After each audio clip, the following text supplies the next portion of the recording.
Hello Jack, hello hello hello, 1 2 3, hello.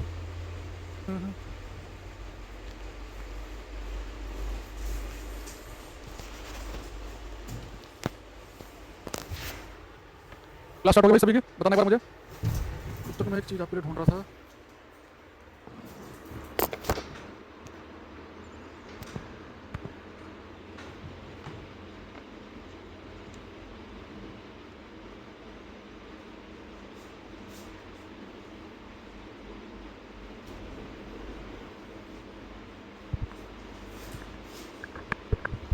Morning morning morning everyone. आज जो है इससे पहले वाली जो क्लास है वो 7 बजे से 8 बजे बैच चलता है हमारा। उसमें ठीक 8 बजे क्लास खत्म हुई, एग्जैक्ट 8 बजे। उसकी पीडीएफ सेव करनी थी, फिर आपकी वाली की डालनी थी। तो 2 3 मिनट जो है उसमें लगे काम में। तो शायद आपकी जो क्लास है आज वो 3 4 मिनट लेट स्टार्ट हुई होगी, है ना।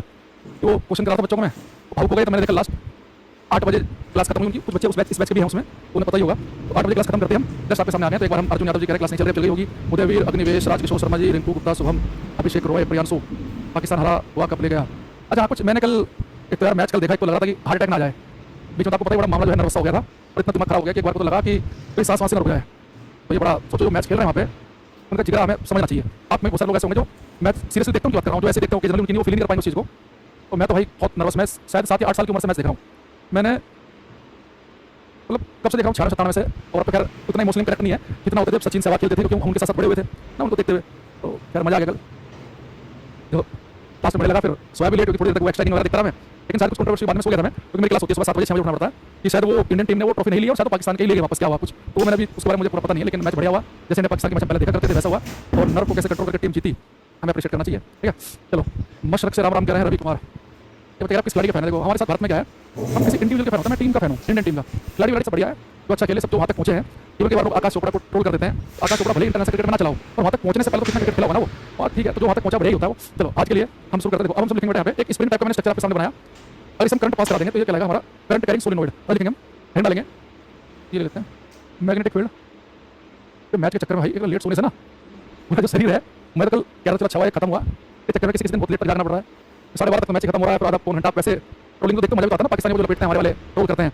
तो वो देख रहा था मैं फेसबुक पे, टाइम काफी ज़्यादा हो गया। टीवी मैंने बंद कर दिया था 1 बजे के आसपास। लेकिन वो ट्रोलिंग वाला जो है वो लग रहा काफी देर तक चलता रहा। Magnetic field inside a current carrying solenoid, current carrying solenoid लिखेंगे।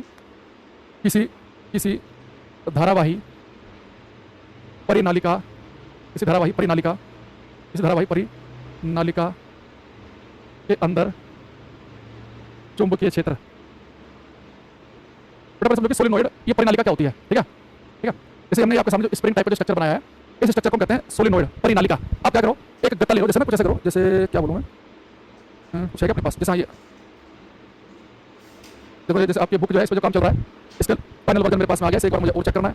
तो अभी मान लो कि मैंने ऐसे क्या किया, एक गत्ता लो, ऐसे गोल बना लो, ऐसे ना गोल बना लो, ये गोल ये बना लिया आपने। अब इसके ऊपर आपने तार लपेट दो, ये स्प्रिंग के टाइप, तो हम कहेंगे परिनालिका सोलिनॉइड, ठीक है। अच्छा मेरे पास में परिनालिका सोलिनॉइड। अब बेटा मैं इसमें करंट पास कराता हूं बैटरी जोड़ के, तो धारावाही परिनालिका बन जाएगी। जैसे मैं क्या करूं, यहां पर ये जो सोलिनॉइड है इसे मैं क्या किया, बैटरी से कनेक्ट कर दिया। बैटरी से एक डंडा बड़ा, एक छोटा, एक बड़ा, एक छोटा, किसका सिंबल बन गया हमारा बैटरी का, ठीक है। ये हमने यहाँ पे क्या लगा दिया, स्विच। तो हमारे पास में जैसे मैंने बैटरी लगाई, ये टर्मिनल पॉजिटिव होता है बैटरी का, बड़े वाला, ये छोटा होता है नेगेटिव। ये सबको पता है, करंट चलती है पॉजिटिव टर्मिनल से। अब यहाँ पे ध्यान से देखना, ये करंट चल रही है, ये करंट जाएगी जाएगी जाएगी जाएगी जाएगी ऐसे, यहाँ से जाएगी फिर घूमकर फिर ऐसे आएगी। यानी ऐसे करंट चल रही है, चल रही है चल रही है चल रही है चल रही है चल रही है चल रही है चल रही है, यहाँ से ऐसे ऐसे यहाँ वापस आ गई। अब बेटा मेरे बन गया धारावाही परिनालिका। तो मेरा कैसा सोलिनॉइड हो गया, जिससे करंट पास कर रही है। तो अगर आप एक स्प्रिंग टाइप का स्ट्रक्चर लो और उसे बैटरी से कनेक्ट कर दो, तो ये आपकी धारावाही परिनालिका बन जाएगी। अच्छा अब इसका फायदा क्या होगा हमारा इतना करने से। अब याद करो, मैंने पिछली क्लास में, अगर आप आए थे तो तभी चीज़ समझ पाओगे। मैंने पिछली क्लास में आपको बताया था कि अगर आपके पास में बेटा एक लूप हो, एक जैसे आपने सर्कुलर लूप लिया, तो मैंने जाते समय पिछली क्लास में बताया था आपको कि सर्कुलर लूप में अगर आप करंट पास करा दो, यहाँ पे आपने करंट पास करा दी क्लॉकवाइज डायरेक्शन में, इस लूप में करंट है एंटी क्लॉकवाइज डायरेक्शन में, घड़ी की विपरीत दिशा में। तो मैंने आपको पिछली क्लास में बताया था, आपको याद आ रहा हो कि अगर किसी लूप में क्लॉकवाइज डायरेक्शन में करंट फ्लो कर रही हो, तो लूप जो है ये साउथ पोल की तरह काम करता है मैग्नेट के। और अगर एंटी क्लॉकवाइज घड़ी की विपरीत दिशा में करंट पास कर रही हो तो नॉर्थ पोल की तरह बिहेव करेगा। याद आ कुछ आपको समझ में। तो मैंने आपसे क्या कहा कि पिछली क्लास में मैंने आपको बताया था कि अगर आपके पास में एक सर्कुलर लूप है और उसमें करंट क्लॉकवाइज डायरेक्शन में है, घड़ी की दिशा में है, तो वो लूप जो है साउथ पोल की तरह काम करता है। और एंटी क्लॉकवाइज डायरेक्शन में है तो वो किसी तरह काम करेगा, नॉर्थ पोल की तरह। तो दूसरा मैंने आपसे कहा था कि इसमें करंट क्लॉकवाइज डायरेक्शन फ्लो कर रही है, इधर से आपको साउथ पोल दिख रहा है। और आप दूसरी तरफ से देखोगे, क्योंकि मैंने आपसे कहा था कि मैं अपनी उंगली को घड़ी की दिशा में घुमा रहा हूं, तो मुझे लग रहा है कि मेरी उंगली जो है क्लॉकवाइज डायरेक्शन में है, लेकिन आपको एंटी क्लॉकवाइज लग रहा होगा। तो ये लूप जो है अगर मुझे देखने में साउथ पोल लग रहा है, तो उधर से आप देखोगे तो आपको नॉर्थ पोल लगेगा। ये बात मैं पिछली क्लास आपको बता चुका हूं, ठीक है। अच्छा अब आगे आते हैं। अब यहाँ पे देखना, अभी मैंने यहाँ पे इस सोलिनॉइड से मैंने करंट पास कराई। अब इसमें ये वाला छोटा सा सेल, ये वाला ये मैंने ले लिया पहले वाला पार्ट, ये अब देखो यहाँ पे करंट कैसे आ रही है, यहाँ से करंट गई और ऐसे आ रही है, यानी कि इसमें जो करंट जा रही है क्लॉकवाइज डायरेक्शन में जा रही है। यानी कि मैं इस लूप को इधर से देखूंगा तो मुझे लग रहा है कि घड़ी की दिशा में करंट चल रही है, यानी कि ये वाला जो लूप है जब मैं इधर से देखूंगा तो साउथ पोल की तरफ बिहेव करेगा, इसमें करंट जा रही है क्लॉकवाइज डायरेक्शन में। इधर से देखने पर ये सारे लूप ऐसे लगेंगे जैसे कि एक मैग्नेट का साउथ पोल हो। अगर इधर से देखने पर बेटा साउथ पोल लग रहा है तो इधर से देखने में क्या लगेगा, फिर नॉर्थ पोल लगेगा, है ना। अगर एक तरफ से साउथ पोल दिखता है दूसरी तरफ दिखता है नॉर्थ पोल, यानी कि जो मेरे पास में एक करंट कैरिंग सोलेनोइड आ गई वो एक मैग्नेट की तरह, चुंबक की तरह काम करती है। तो मैंने आपसे कहा कि मेरे पास में एक सोलेनोइड है, मैंने बैटरी लगा के उससे करंट पास करा ली। अब मैंने उससे करंट पास कराई, पहले बच्चों को पहले ब्लॉक करने दो, पहले इसकी लाइव क्लास कराता हूं पहले भी, ठीक है। अच्छा, अब मैंने कहा आपसे कि अगर मेरे पास में एक स्प्रिंग टाइप का स्ट्रक्चर हो जिसे मैं सोलेनोइड कह रहा हूं, अगर मैं इसे बैटरी कनेक्ट कर दूंगा तो ये करंट कैरिंग सोलेनोइड हो जाएगा, धारावाही परिणालिका हो जाएगी। अब जब परिणालिका में करंट जाएगा तो इधर से देख रहा हूं तो मुझे लग रहा है कि इन सब में करंट जा रही है क्लॉकवाइज डायरेक्शन में, नहीं सारे के सारे लूप मुझे साउथ पोल की तरफ लगेंगे मैग्नेट के, तो इधर से साउथ पोल लग रहा है तो इधर से क्या लगेगा, नॉर्थ पोल। ये पिछली क्लास में पढ़ चुके हैं। दूसरी चीज, अगर मैं एक चीज देखें कि अभी मेरे पास बेटा ये मैग्नेट बनी तो सोलेनोइड जो मैग्नेट की तरफ करेगा, अब इसके अंदर जो चुंबकीय क्षेत्र होगा उसका फॉर्मूला आपको लिखना है, उसे समझना है। यहां देखो सोलेनोइड के अंदर जो बेटा मैग्नेटिक फील्ड होता है उसे लिखते हैं B से, और इसका फॉर्मूला होता है म्यू नॉट एन आई। अब इसका मतलब क्या है, इसका मतलब ये है कि अगर इस सोलेनोइड में पहले 2 एम्पीयर की करंट पास कर रही थी, अगर मैं 2 के 5 एम्पीयर की करंट पास करा दूंगा, यानी जितनी करंट पास करेगी सोलेनोइड में उतना स्ट्रॉन्ग मैग्नेटिक फील्ड होगा। यानी मैग्नेटिक फील्ड एक तो करंट की वैल्यू पर डिपेंड करता है। और यहाँ पे n क्या है बेटा, यहाँ पे n है number of turns, number of turns, यानी कि जो टर्न है ना ये पूरे turn, number of turns in unit length, एकांक लंबाई में, एकांक लंबाई में, एकांक लंबाई में फेरों की संख्या। इसका मतलब समझना, इसका मतलब वो क्या है बेटा, मैग्नेटिक फील्ड जो होगा किसी सोलेनोइड के अंदर वो इस बात पर डिपेंड करता है कि फेरे कितने, एकांक लंबाई में फेरों की संख्या का मतलब ये है, मतलब बेटा मैंने एक लंबाई ले ली है 1 मीटर की, तो इस 1 मीटर लंबाई में नंबर ऑफ टर्न ऐसे हैं, मतलब नंबर ऑफ टर्न 3 ही है, और इसी एकांक लंबाई में फेरे ऐसे हैं बहुत सारे हैं। तो ये वाला जो सोलेनोइड होगा इसके अंदर ज्यादा स्ट्रॉन्ग मैग्नेटिक फील्ड पैदा होगा। तो मैग्नेटिक फील्ड स्ट्रॉन्ग होगा या वीक होगा, एक तो डिपेंड इस बात पर करता है कि करंट कितनी ज्यादा पास कर रही है सोलेनोइड में, जितनी ज्यादा करंट पास करेगी उतना स्ट्रॉन्ग मैग्नेटिक फील्ड होगा। दूसरा इस बात पर डिपेंड करेगा कि कम से कम लंबाई में कितने ज्यादा फेरे हैं, तो अगर कम से कम जगह में बहुत ज्यादा फेरे होंगे यानी फेरों की संख्या बहुत ज्यादा होगी तो स्ट्रॉन्ग मैग्नेटिक फील्ड पैदा होगा। अरे पास में तो जो स्ट्रॉन्ग मैग्नेटिक फील्ड है वो डिपेंड किस पे करता है, तो फेरों की संख्या पे। तो इतना बड़ा सोलेनोइड लिया मैंने, उतना बड़ा ये लिया। जैसे मान लो कि आपने अपने घर में एक ऐसे पेपर को मोड़ के, मान लो कि आपने कैसे सिलेंडर बना लिया पेपर को मोड़ के, और एक बच्चे ने क्या किया, इसके ऊपर तार ऐसे लपेट दिए ऐसे, और एक बच्चे ने इतने के ऊपर ही तार ऐसे लपेट दिए। ये वाला जो सोलेनोइड बनेगा ये ज्यादा स्ट्रॉन्ग मैग्नेट की तरह काम करेगा, ज्यादा तगड़ी चुंबक होगी, ये कम होगी। तो जब हमने क्या देखा कि किसी सोलेनोइड के अंदर जो चुंबकीय क्षेत्र होता है वो किस पर डिपेंड करता है, फेरों की संख्या पे। अच्छा दूसरी चीज, अब यहाँ पे देखना, इस सोलेनोइड का एक सिरा देखने पर इधर से नॉर्थ पोल की तरफ बिहेव कर रहा है, इधर से देखने में साउथ पोल की तरफ, ये चुंबक बन गया है। तो अब आपको पता है कि जो चुंबकीय रेखाएं होती हैं वो हमें कहां से निकलती दिखती हैं, नॉर्थ पोल से और साउथ पोल की तरफ जाती हुई दिखती है। फिर जैसे बार मैग्नेट बिहेव करती है ना, तो सोलेनोइड बिल्कुल एक बार मैग्नेट की तरह, एक छड़ चुंबक की तरह बिहेव करता है, वो छड़ चुंबक की तरह। अरे गड़बड़ हो गया भाई सारा का सारा, दोबारा बनाना पड़ेगा, मूड खराब हो गया ये तो। एक सेकंड को, यहाँ देखो करंट चली, ये करंट जा रही है ऐसे,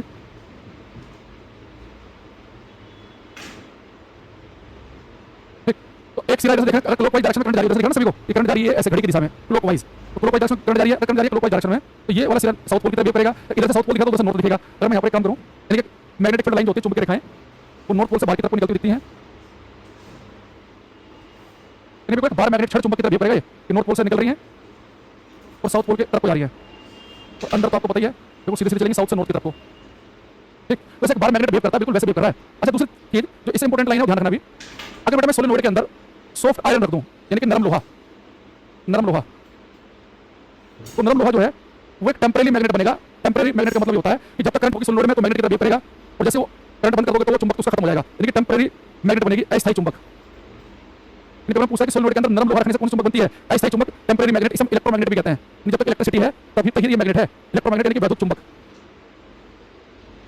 तो सॉफ्ट आयरन नरम लोहा जब रखा जाता है सोलेनोइड के अंदर तो टेम्परेरी मैग्नेट यानी कि अस्थायी चुंबक की तरह बिहेव करता है, जिसे हम वैद्युत चुंबक भी कहते हैं। लेकिन मैं इसके अंदर क्या रख दूं, स्टील, ठीक है। तो स्टील अगर मैं इसके अंदर रख दूंगा तो वो एक परमानेंट मैग्नेट की तरह बिहेव करेगा, परमानेंट मैग्नेट बनेगा, स्थायी चुंबक बनेगा, यानी करंट बंद करने के बाद भी उसके अंदर का चुंबक तो रहेगा, स्थायी चुंबक, ठीक है। एक बार यहाँ तक का उतार लो, तो मैं से बहुत सारे क्वेश्चन पूछने वाला हूँ।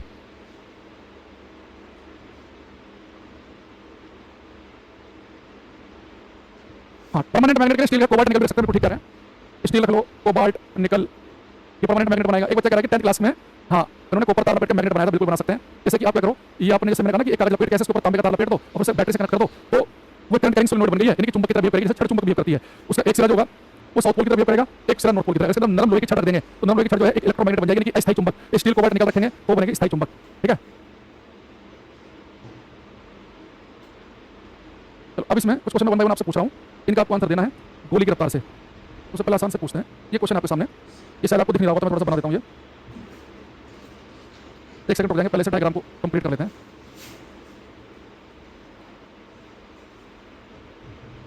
ये लिखा हुआ है एंड एक्स, ये लिखा हुआ है सिरा वाई एंड वाई। आप क्वेश्चन को पढ़ो तो इसका आंसर आप दे सकते हैं। करो वही क्वेश्चन सब बच्चे। क्वेश्चन नंबर 18, कौन सा गुण चुंबकत्व के लिए एक निश्चित परीक्षण है? रिपल्सन का नियम, रिपल्सन। एक बच्चा कह रहा है कि sir mu note capital N I by L लिखा है। बेटा ये तो चीज है, देखो मैंने क्या लिखा तुम्हें, मैंने क्या लिखा आपको ये कि किसी सोलेनोइड के अंदर जो चुंबकीय क्षेत्र होता है वो होता है म्यू नोट एन आई, और यहाँ पे स्मॉल एन जो है ना ये क्या है? Number of turn per unit, एकांक लंबाई में फेरों की संख्या। तो एकांक लंबाई में फेरों की संख्या, अगर एल लंबाई में एन फेरे हो, एन लंबाई में कैपिटल एन फेरे हो, तो एकांक लंबाई में होंगे एन बाई एल, तो इसकी जनाब कैपिटल एन बाई एल लिख सकते हो, उसको कोई फर्क नहीं पड़ेगा। एक ही बात है वो, यहाँ पे स्मॉल एन का मतलब क्या है? एकांक लंबाई में फेरों की संख्या है। अब देखो लिखी है कि किसी वैद्युत चुंबक यानी कि इलेक्ट्रोमैग्नेट, वैद्युत चुंबक कौन सी चुंबक होती है? जो सोलेनोइड के अंदर नरम लोहा रखने से बनती है। तो सोलेनोइड के अंदर नरम लोहा रख देंगे तो वैद्युत चुंबक बनेगी। यानी कि वैद्युत चुंबक की कुंडली में एक्स और वाई के दो सिरों पर बहने वाली धाराओं की दिशा नीचे दिखाई गई है। एक मेरे पास में ये एक वैद्युत चुंबक बनी, उसका एक सिरा जो है एंड एक्स, तो इलेक्ट्रोमैग्नेट तो सोलेनोइड में रखने से बनती है। तो सोलेनोइड प्रणाली का एक सिरा जब मैंने देखा तो उसमें करंट पास करिए क्लॉकवाइज डायरेक्शन में, पर करंट क्लॉकवाइज डायरेक्शन में पास करिए जो एंड एक्स है ये साउथ पोल की तरफ बिहेव करेगा, या करंट पास करिए एंटी क्लॉकवाइज यानी कि नॉर्थ पोल की तरफ बिहेव करेगा। तो लिखा कि what is the polarity of and x, तो जो एंड एक्स है उसकी पोलैरिटी क्या है? वो साउथ पोल की तरफ बिहेव करेगा। तो आपने क्या देखा कि करंट की डायरेक्शन देखो, करंट क्लॉकवाइज डायरेक्शन में है तो साउथ पोल की तरफ बिहेव करता है। ये कौन सा पोल की तरफ बिहेव करेगा? नॉर्थ पोल की तरफ। और ये कह रहा है कि आपने इनका जो नाम बताओ किस रूल से बताया? हम कहते हैं क्लॉक फेस रूल, यानी क्लॉक की शक्ल देखकर क्लॉकवाइज है तो साउथ पोल बनेगा, एंटी क्लॉकवाइज है तो नॉर्थ पोल बनेगा, हम कहते हैं क्लॉक फेस रूल। हिंदी में इसका नाम यही है, क्लॉक फेस रूल। अब हिंदी को छोड़ भी जाते होंगे शायद, घड़ी की सूरत का नियम जो भी है, तो सब कहेंगे क्लॉक फेस रूल। यानी कि अगर जो करंट है अगर वो क्लॉकवाइज डायरेक्शन में फ्लो कर रही है तो साउथ पोल की तरफ बिहेव करेगा, एंटी क्लॉकवाइज डायरेक्शन में फ्लो कर रही है वो कौन सा होगा? वो नॉर्थ पोल होगा। ठीक है, फिर राइट हैंड रूल आप तब लगाते हैं जब कोई स्ट्रेट कंडक्टर हो, एक सीधे तार में करंट पास कर रही हो, तो राइट हैंड के अंगूठे का नियम तब लगाते हैं कि स्ट्रेट कंडक्टर में करंट तो अंगूठा रख दिया, करंट की डायरेक्शन में उंगली घुमाई, उससे चलता मैग्नेटिक फील्ड बनेगा सर्कुलर, तो वो अलग चीज है। Right hand rule, right hand thumb rule तब लगाते हैं दाहिने हाथ के अंगूठे का नियम जब स्ट्रेट कंडक्टर हो। लेकिन जब आप किसी सोलेनोइड में देखते हैं कि एक जो सिरा है, एक लूप जो है उसमें क्लॉकवाइज डायरेक्शन में करंट है तो साउथ पोल की तरफ बिहेव करेगा, एंटी क्लॉकवाइज तो नॉर्थ पोल की तरफ बिहेव करेगा। तो क्लॉक फेस रूल कहलाता है कि जिसमें आप ये देखकर बताते हैं कि क्लॉक की डायरेक्शन में करंट है तो साउथ पोल, एंटी क्लॉकवाइज तो नॉर्थ पोल, तो ये क्लॉक फेस रूल कहलाएगा। इसको रूल नहीं, इसको रूल भी कब होता है? स्ट्रेट कंडक्टर के लिए। जैसे स्ट्रेट कंडक्टर में यहाँ पे लेता सीधा तार लेता है, कहां गया क्वेश्चन हमारा? मतलब स्ट्रेट वायर है, इसे करंट पास कर रहा है तो जिधर को करंट पास करिए उधर को आप उसी डायरेक्शन में क्या करते हैं? ये स्क्रू को घुमा दो, या स्क्रू घुमाने के लिए हाँ स्क्रू का भी कर सकते हैं, सही कह रहे हैं बच्चा, सॉरी स्क्रू रूल का यूज कर सकते हैं। मान लो कि सर्कुलर वायर हो उसमें करंट पास कर रही है तो जिस डायरेक्शन में करंट पास करेगा तो स्क्रू घुमाओ तो स्क्रू अंदर की तरफ घुसा है और अंदर की तरफ मैग्नेटिक फील्ड कहां घुसता है? साउथ पोल में। स्क्रू रूल भी लिख सकते हैं, ठीक है। ये क्लॉक फेस रूल दोनों आप जिक्र कर सकते हैं कि राइट हैंड थंब रूल होता है स्ट्रेट कंडक्टर के लिए। अगली बात है, एक क्वेश्चन जो है ये आपको करना है 19वां, पढ़ोगे 4 ऑप्शन तो आंसर मिल जाएगा। करोगे?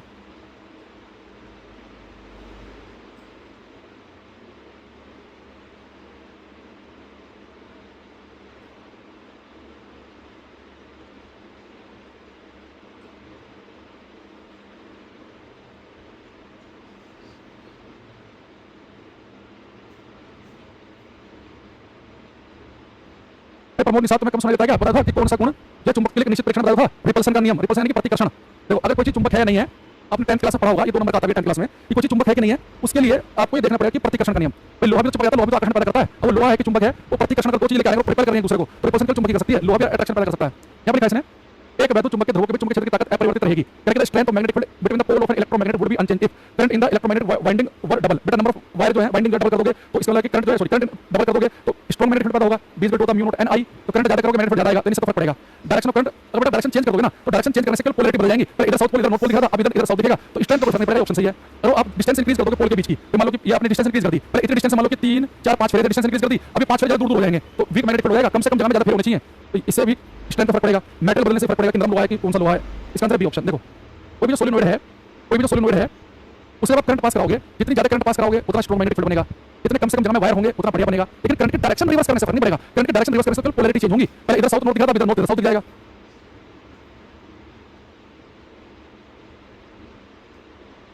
The magnetic field inside a long straight solenoid carrying current, धारावाही एक लंबी परिनाली के भीतर चुंबकीय क्षेत्र, ये बताओ क्वेश्चन नंबर 21। धारावाही परिनाली के अंदर चुंबकीय क्षेत्र के बारे में पूछ रहा है, ध्यान से पढ़ के आंसर देंगे इसका।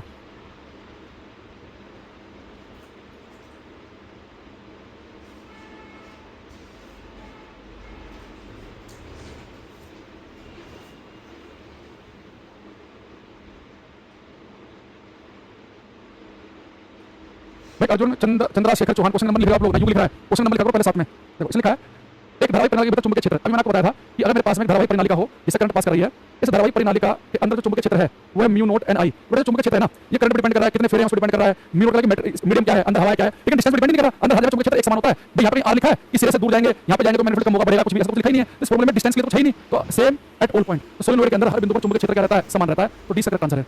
जब तक बच्चों ठीक है वैसे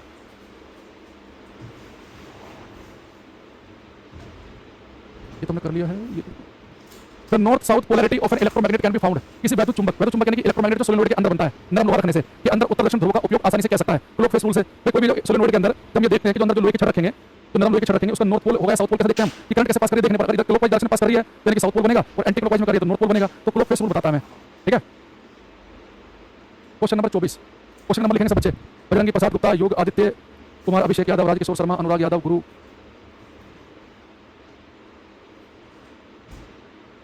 एक बच्चा कह रहा है सर ये क्या नाटक करते हैं, या तो मैच ना खेलो, खेले तो हाथ मिलाओ। तो एक इंटेलेक्चुअल बच्चा हमारी क्लास में आया है, कह रहा है कि कैसा ड्रामा है, तो मैच खेलो ही मत, खेल रहे तो हाथ मिलाओ। बेटा ये होता है सामने वाले को जलील करना, तो बताना कि तुम इस लायक भी नहीं हो, मैच नहीं खेलेंगे तो उन्हें ट्रॉफी लेकर पड़ेगी, तू दे मुझे एशिया कप की ट्रॉफी, तो हराओ, जलील भी करो कि तुम इतने बदतमीज लोग हो, अटैक करा देते हो, टेररिस्ट अटैक से जुड़े हुए हो, तो ठीक है। अब हम खेल रहे हैं, कोई बायलेटरल सिस्टम हो रही है, मल्टीनेशनल टूर्नामेंट तो खेलनी पड़ेगा। यहाँ लिखा है किसी वैद्युत चुंबक के सिरे पर कुंडली में धारा के दिशा दक्षिणावर्त है, हिंदी वाले बच्चे ध्यान रखना, ये दक्षिणावर्त होता नहीं होता क्लॉकवाइज। अच्छा आप अपना फंसाओ कि दक्षिणावर्त क्या लिख दिया है, इसके लगे करंट जो पास कर रही है दक्षिणावर्त यानी क्लॉकवाइज कर रही है, तो वैद्युत चुंबक का सिरा क्या होगा, क्लॉकवाइज यानी कि साउथ पोल। तो ईस्ट और वेस्ट पोल तो कुछ होता ही नहीं है, यानी कम से कम बी और डी तो आंसर मेरा नहीं है ना। अगर क्वेश्चन बी का भाई है, यदि किसी प्रणालिका में वैद्युत धारा की दिशा किसी विशेष सोर्स से देखने पर वामावर्त हो, वामावर्त होता है एंटी क्लॉकवाइज, दक्षिणावर्त क्लॉकवाइज और वामावर्त होता है एंटी क्लॉकवाइज, एंटी क्लॉकवाइज। तो एंटी क्लॉकवाइज तो कौन सा पोल बनेगा, नॉर्थ पोल बनेगा। ईस्ट और वेस्ट तो कुछ होता ही नहीं है, तो क्लॉकवाइज के लिए साउथ पोल, एंटी क्लॉकवाइज के लिए north pole. Question number 26, the most suitable material for making the core of an electromagnet, वैद्युत चुंबक का कोर बनाने के सर्वाधिक उपयुक्त पदार्थ क्या है। तो इलेक्ट्रोमैग्नेट के लिए सबसे बढ़िया मेटल क्या होता है, नरम लोहा, सॉफ्ट आयरन। तो 26 का ए हो जाएगा, आसान क्वेश्चन है, ये करना। ये बताओ 27, अमित अजक, अरविंद कुमार, प्रियांशु, रिंकू गुप्ता, प्रमोद निषाद, राजकिशोर, अनुराधा, बजरंगी, विकास, चंद्रशेखर, गुरु, राहुल, अक्षय, प्रमोद, नारायण, शशिकांत, दिलीप, तुषार, अभिनव, mister Tiwari, Madhupal.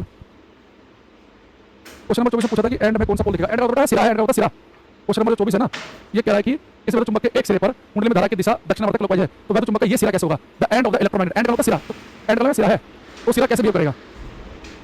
The magnetic effect of current, किसने बताया था, मैं याद करो, मैंने आपको बताया था कि ओस्ट्रेड ने एक्सीडेंटली पता किया था कि जब किसी तार से करंट पास करके तो उसके आसपास एक चुंबकीय क्षेत्र पैदा हो जाता है, तो बात बताई थी ओस्ट्रेड ने, ठीक है। मैग्नेटिक इफेक्ट ऑफ करंट किसने बताया था, ओस्ट्रेड ने। फैराडे ने तो जो बच्चा लिख रहा है उन्होंने वैद्युत चुंबकीय परिणाम, आगे थ्योरी पढ़ेंगे हम इसी चैप्टर में, इलेक्ट्रोमैग्नेटिक इंडक्शन के बारे में बताया था। कह रहा है कि नरम लोहे की छड़ को वैद्युत धारा वाही परिणाली के अंदर डाला जाता है, सोलेनोइड के अंदर चुंबकीय क्षेत्र बढ़ेगा घटेगा सेम रहेगा, जीरो हो जाएगा, क्या होगा, 28 करो। तो कब आएगी भाई, आ जाएगी बस, अब मैं कोई आपको डेट नहीं बता रहा हूँ, मटेरियल मेरे पास आ गया, एक बार फाइनल और चेक करना है। तो बुक तो आ जाती है एक महीना पहले भी, मान लो एक दो चीज रुकी थी, एक तो मुझे अपने ऑफिस से क्लियरेंस नहीं मिली थी, गवर्नमेंट ऑफिस से क्लियरेंस नहीं पड़ती है। दूसरा क्या था कि मेरा कि बिल्कुल आए तो उसमें गलतियां ना हो, ये ना हो कि बच्चा सोचे कि यार ये गलत लिख दिया, मान लो कि मिसप्रिंट हो गया, तो इसलिए मैं बार-बार के स्टेज पर मैं रीचेक कर रहा हूँ। वो बाकी को क्या है ना भाई, बच्चा भरोसा करके लेगा, मान लो हम उल्टा सीधा माल चिपकाने कोई मतलब नहीं है, भरोसा एक बार बनता है, बनने बहुत टाइम लगता है, टूट एक बार में जाता है। देखो आपको नरम लोहा डालोगे आप इसके अंदर, तो चुंबक की तरफ ये करेगा कि चुंबक क्या होगा, बढ़ जाएगा, इंक्रीज। तो आपको पता है कि जब सोलेनोइड है, सोलेनोइड के अंदर आप एक नरम लोहा डाल दोगे तो नरम चुंबक बन जाएगा ना, तो मैग्नेटिज्म तो ऐड कर दिया उसने, तो आंसर क्या बनेगा इसका, 28 का बी। ये बड़ा अच्छा क्वेश्चन है, क्वेश्चन नंबर 29 करो, 29 में देखना चाहूंगा तो बच्चा सही करेगा। मैत्री रविंद्र राउत देखते रफ याद आ रहा है, देखो ऐसा होता है, समय कितना खतरनाक बलवान है।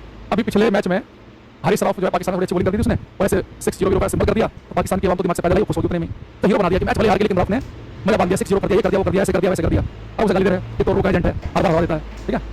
इसने कहा कि धारावाहिक प्रणाली के मध्य में चुंबकीय क्षेत्र, the magnetic field line in the middle of the current carrying solenoid, धारावाहिक प्रणाली के अंदर चुंबकीय क्षेत्र, धारावाहिक प्रणाली का है, इसके अंदर आप चुंबकीय क्षेत्र देखो, मैंने आपसे बताया था कि करंट क्लॉकवाइज डायरेक्शन फ्लो करी, साउथ पोल बना था, ये नॉर्थ पोल बना था। मैग्नेटिक फील्ड लाइन नॉर्थ से निकलती दिखती है, साउथ की तरफ जाती है, और अंदर जो थी अंदर जाएंगे साउथ से नॉर्थ की तरफ को, तो अंदर जो मैग्नेटिक फील्ड लाइन पैरेलल जाती है ना, जो आप ट्यूब लोगे जिसके ऊपर आप ये तार लपेटोगे, जिसके ऊपर तार लपेटोगे उस ट्यूब के ऊपर पैरेलल होगा मैग्नेटिक फील्ड, आंसर आएगा इसका सी ऑप्शन। जो मैं आपको दिखा देता हूं, जो मैंने डायग्राम बनाया था ये देखना, ये अंदर मैग्नेटिक फील्ड लाइन बिल्कुल पैरेलल दिख रही है, अंदर मैग्नेटिक फील्ड होगा बिल्कुल पैरेलल होगा, ट्यूब के साथ साथ चलेगा।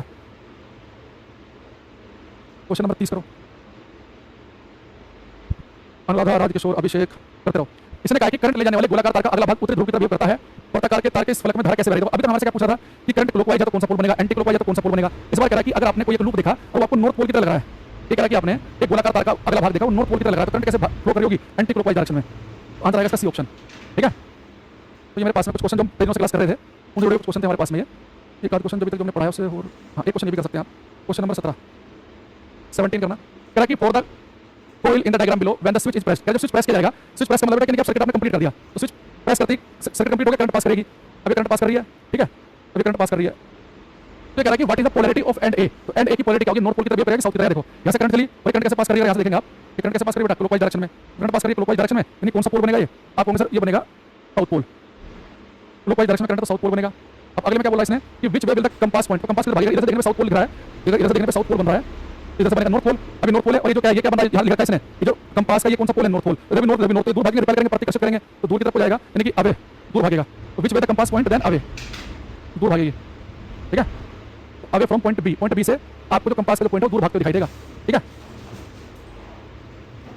और तुमने पिछली क्लास में क्वेश्चन कर लिए हैं, चलो अब एक चीज देखेंगे, अब हम लिखेंगे Fleming left hand rule, Fleming के बाएं हाथ का नियम, फ्लेमिंग लेफ्ट हैंड रूल।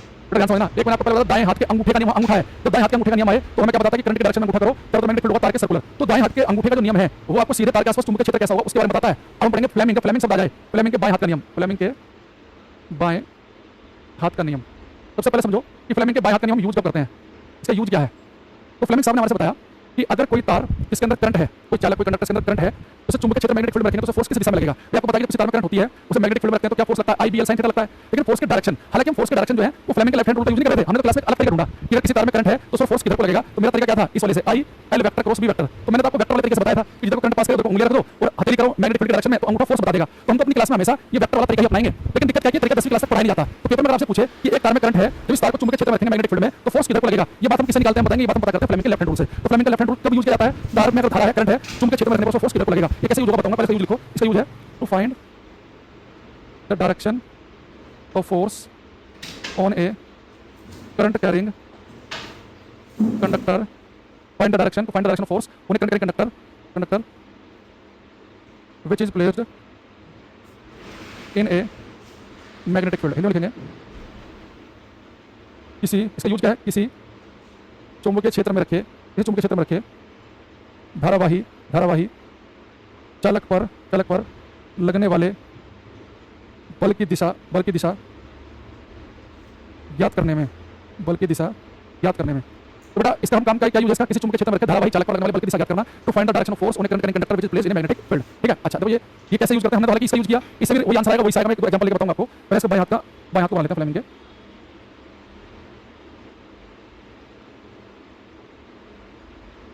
ये बेटा फ्लेमिंग का बाएं हाथ है।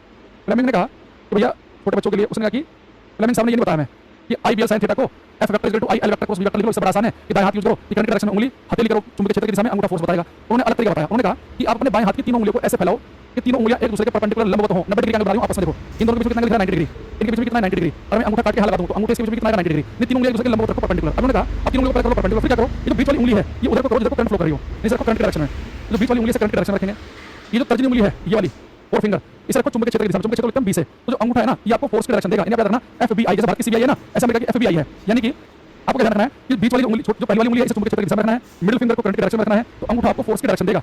ये फ्लेमिंग का लेफ्ट हैंड रूल। और इसका हम कब अप्लाई करते हैं, हम अप्लाई करते हैं जैसे जब हम करंट किसी तार के अंदर हो उसे चुंबकीय क्षेत्र में रख दे। जैसे कि इलेक्ट्रिक मोटर में, मोटर में क्या होता है, करंट दी तो मोटर के तार के अंदर करंट पास करेगी, अब वो मोटर के अंदर चुंबक होती है, तो तार में जो करंट चुंबकीय क्षेत्र में रखा हुआ है, तो इलेक्ट्रिक मोटर वगैरह में फोर्स किस डायरेक्शन में लगेगा, उसके लिए हम यूज करते हैं, इलेक्ट्रिक मोटर में यूज कर सकते हैं। हम इसका एक एग्जांपल लेकर बता रहा हूं आपको। जैसे मान लो मैं आपसे कहूं कि बेटा हमारे पास में ये चुंबकीय क्षेत्र है कागज के तल में अंदर की ओर, अभी कागज के तल में अंदर की ओर चुंबकीय क्षेत्र है। अब इसमें एक वायर रखा हुआ है और वायर जो रखा हुआ है उसमें करंट पास करिए इधर को। तो बताओ अगर किसी तार में करंट हो उसे एक समान चुंबकीय क्षेत्र में रखना है, चुंबकीय क्षेत्र कागज के तल में अंदर की ओर है, तो आपको बताना डायरेक्शन ऑफ फोर्स, बल की दिशा, बल किस दिशा में लग रहा होगा। मैं तो कैसे करूंगा, हम तो पेपर में हम करेंगे इस तरीके से IL vector cross B vector. तो क्या करेंगे, करंट की डायरेक्शन में उंगलियां कर देंगे, करंट की डायरेक्शन में उंगलियां कर दी, चुंबकीय क्षेत्र की दिशा को हथेली का फेस, चुंबकीय क्षेत्र अंदर की तरफ है तो फोर्स कहां लग रहा है, आपको दिख रहा है कि नॉर्थ डायरेक्शन में, तो फोर्स लग रहा है नॉर्थ डायरेक्शन में या ऊपर की तरफ लग रहा है नॉर्थ डायरेक्शन। लेकिन फ्लेमिंग के लेफ्ट हैंड रूल से हम कैसे करेंगे, फ्लेमिंग के लेफ्ट हैंड रूल में से लेंगे तो चुंबकीय क्षेत्र की तरफ कागज के तल में अंदर की ओर, तो हमने यहां पे अंदर की ओर कर दिया ऐसे उंगली को, ये वाली उंगली करंट की तरफ पास करिए, मिडिल फिंगर कर दी, तो अंगूठा कहां जा रहा है, ऐसे जा रहा है, तो नॉर्थ डायरेक्शन में, तो मैं नॉर्थ निकाल दिया। तो इसका मैं कह रहा हूं कभी यूज मत करना लेफ्ट हैंड रूल का, बस लेफ्ट हैंड रूल का आपको याद रखना कि यूज कब करते हैं, हमेशा मेरा वाला तरीका यूज करेंगे IL vector cross B vector बस। लेकिन पेपर में हमारे से पूछेगा कि एक तार में धारा है उसे चुंबकीय क्षेत्र में रखा तो बल किधर को लगा, आपने कैसे निकाला। अब बताओ मैंने फ्लेमिंग के लेफ्ट हैंड रूल से निकाला है, लेकिन निकालोगे आप चुपचाप किससे निकालोगे, आप इसे वेक्टर वाले तरीके से। ठीक है, इसके बाद ना उंगली ये टेढ़ी मेढ़ी करना मुश्किल से काम हो जाता है, तो सबसे बड़ा तरीका है जो करंट पास करे उधर उंगली रखो, चुंबकीय क्षेत्र की दिशा को हथेली का फेस रखो, अंगूठा फोर्स बता देगा आपको। ये फ्लेमिंग का लेफ्ट हैंड रूल है। तो जहां करंट दी जाए, तार में करंट हो, चुंबकीय क्षेत्र में रखा हो, वहां पे इनका यूज करते हैं। ठीक है, तो जितने भी बाकी एग्जांपल लेने से कोई मतलब नहीं है, क्योंकि बहुत सारे एग्जांपल लेकर मैं आपको वाला तरीके से बता चुका हूं। हमें तो इसी से निकालना है, बस बताने के लिए बताएंगे कि मैं फ्लेमिंग का लेफ्ट हैंड रूल यूज किया। तो पेपर में डायरेक्ट भी आता है फ्लेमिंग का लेफ्ट हैंड रूल, वैसे कहेगा तार में धारा है चुंबकीय क्षेत्र में रखेंगे, फोर्स की दिशा कैसे पता चलेगी, फ्लेमिंग के लेफ्ट हैंड रूल से। या कई बार पूछेगा कि फ्लेमिंग के लेफ्ट हैंड रूल में मध्यमा उंगली, मिडिल फिंगर किसे रिप्रेजेंट करती है, करंट की डायरेक्शन को, और फिंगर तर्जनी उंगली किसे रिप्रेजेंट करती है, मैग्नेटिक फील्ड डायरेक्शन को, और अंगूठा थंब किसे रिप्रेजेंट करता है, फोर्स की डायरेक्शन को। ठीक है, वेक्टर तरीका आसान भी हल्का भी है। तो आज के दिन बाकी कल मिलेंगे, कल हम करेंगे इलेक्ट्रोमैग्नेटिक इंडक्शन, चुंबकीय प्रेरण और फ्लेमिंग का राइट हैंड का नियम पढ़ेंगे फिर उसके बाद। ठीक है, तो अगली कोशिश करेंगे ये दो क्लास में कंप्लीट करा दें। ठीक है, मैग्नेटिक वाले चैप्टर को। Bye, thank you everyone, take care.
होत नहीं मेरे के ढेर हो